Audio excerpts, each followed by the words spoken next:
அருமையான வெஜ் கொத்து பரோட்டா.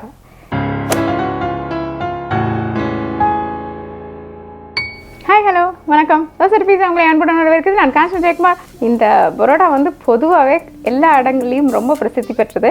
ஆனால் ரொம்ப சுவையாக, ஆரோக்கியமாக, கோதுமையால் செய்யப்பட்ட சைவ பரோட்டா, கொத்து பரோட்டா எப்படி பண்ணுறது பார்க்கலாம் வாங்க.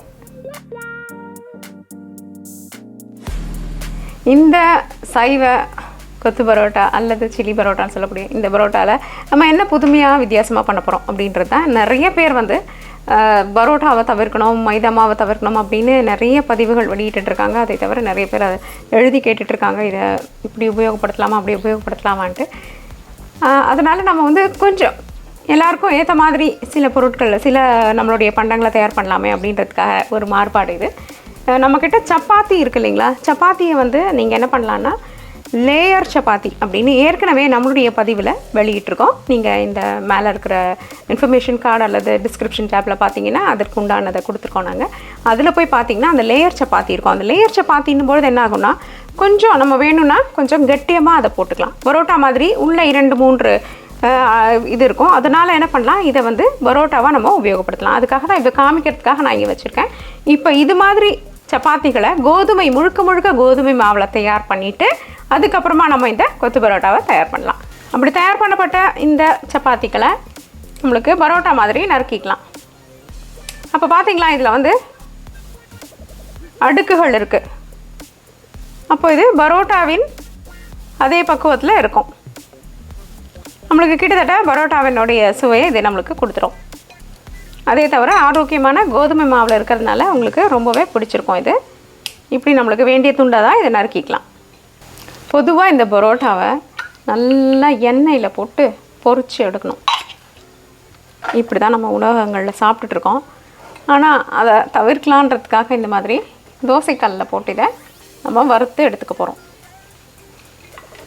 அப்போ என்ன ஆகும்னா இதுக்கு ஒரு முறுமுறுப்பு தன்மை இருக்கும் இல்லைங்களா. அப்போ நம்ம போட போகிற இந்த சாஸ்னால் இது ஒரு தளர்வு அடையாமல் கொழ அப்படின்ற பக்குவம் வராமல் ஊறி போகாமல் இருக்கிறதுக்கு தான் இதில் நம்ம வறுத்து எடுக்கிறோம்.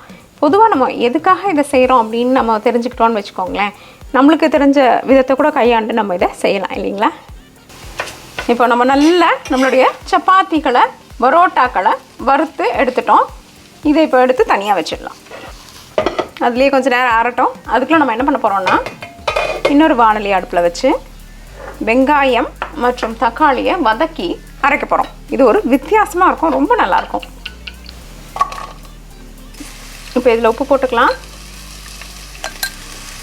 நம்ம வதக்கி அரைக்க போகிறதுனால இதனுடைய அளவை பற்றி கவலைப்படாமல் இதில் நம்ம பெருசாகவே போட்டிருக்கோம் நம்ம.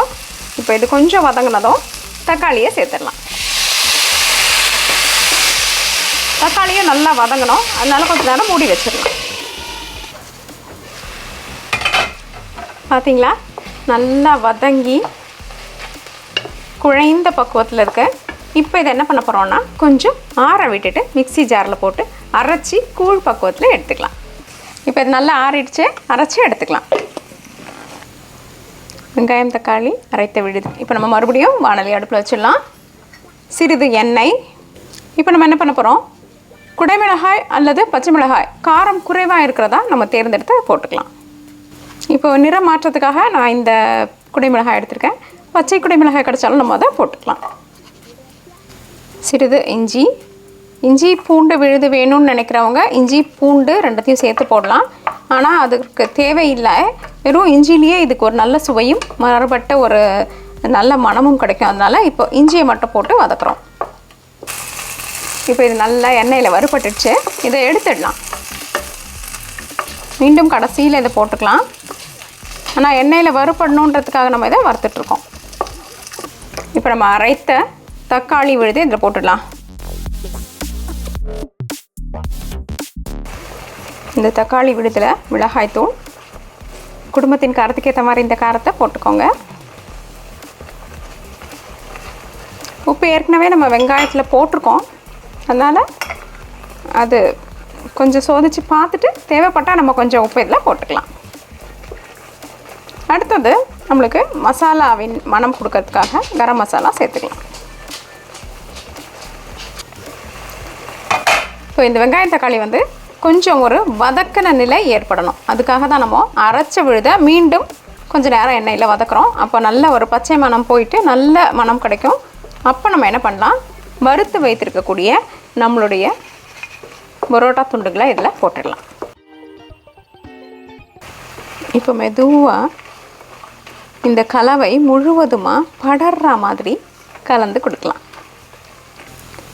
நம்ம வதக்கின பச்சை மிளகாய் மற்றும் குடை மிளகாயை சேர்த்துடலாம். நம்மளுடைய சுவையான சைவ கொத்து பரோட்டா அல்லது வெஜ் கொத்து பரோட்டா பரிமாறுவதற்கு தயார். ஏன் நண்பர்களே, இந்த சுவையான சைவ கொத்து பரோட்டா அல்லது வெஜ் கொத்து பரோட்டா, சில்லி பரோட்டா, இப்படி எப்படி வேணாலும் பேர் வச்சுக்கோங்க. ஆனால் ரொம்பவே ஆரோக்கியமானது. சுலபமாக வீட்டிலேயே செய்யலாம். பரோட்டா தேடி ஓடணுன்ற அவசியமும் இல்லாமல் அருமையாக கோதுமை மாவில் செய்யப்பட்ட நம்மளுடைய சப்பாத்திகளை வைத்து அருமையாக செய்யக்கூடிய இதை செய்து பார்த்து உங்களுடைய கருத்துக்களை எங்ககிட்ட பகிர்ந்துக்கோங்க. தோசை டு பீட்சா என்றென்றும் உங்கள் நாவிற்கும் வயிற்றிற்கும் நல்லதொரு சுவை. இந்த வீடியோ உங்களுக்கு பிடிச்சிருந்தா லைக் ப்ரெஸ் பண்ணுங்கள். தோசை டு பீட்சாக்கு மறக்காமல் சப்ஸ்கிரைப் பண்ணுங்கள். இந்த சப்ஸ்கிரிப்ஷன் முற்றிலும் இலவசம். நன்றி, வணக்கம்.